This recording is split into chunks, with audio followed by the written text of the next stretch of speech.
इसलिए हे भरत, ये मेरी चरण पादुका है और तुम मेरे प्रतिनिधि के रूप में मेरी चरण पादुका को लेकर के 14 वर्ष तक अयोध्या का शासन करो और 14 वर्ष पूर्ण होने से होते होते मैं आ जाऊंगा।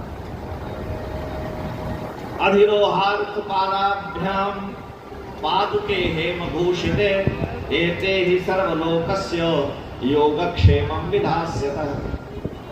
भगवान ने गीता में कहा कि अनन्यास चिंतयन्तो माम ये जनाः परिउपासते तेषां नित्याभियुक्तानां योगक्षेमं वहाम्यहम्। जो मेरे अनन्य होकर के मेरा भजन करते हैं उनके योग क्षेम का मैं वहन करता हूँ।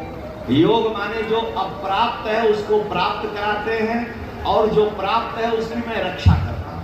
और भगवान राम ने कहा कि ये मेरी दोनों चरण पादुका हैं, हे भरत तुम इनको ले जा करके अयोध्या का शासन करो और ये दोनों करेंगी क्या, तो योगक्षेमं विधास्यतः। जो तुम्हारे मन में इच्छा होगी वो भी पूरी करेंगी और जो आएगा उसकी रक्षा भी करेंगे। तो भरत जी महाराज अयोध्या में आए समाज लेकर के। अयोध्या के राज सिंहासन पर राम जी के प्रतिनिधि चरण पादुका जी को पधार करके और स्वयं नंदीग्राम में रहते हुए 14 वर्ष तक प्रायश्चित करते हैं। क्यों कि मेरे राघव वन में रहकर कंदमूल फल खा रहे हैं तो मैं अयोध्या में रहकर काजू किशमिश बादाम खाऊं? नहीं।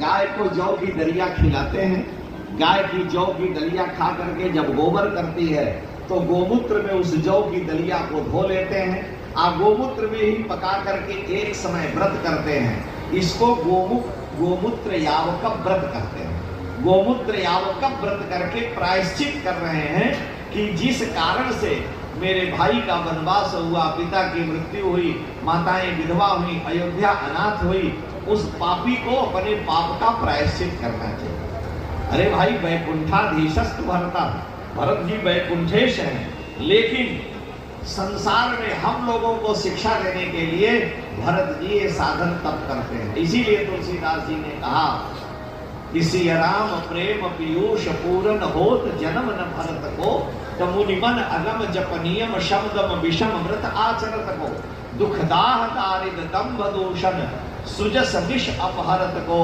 कलिकाल तुलसी से सठनी हठिराम सन्मुख करत को। जप तप साधन विश्वास ये सब भरत जी के चरित्र से प्राप्त होता है।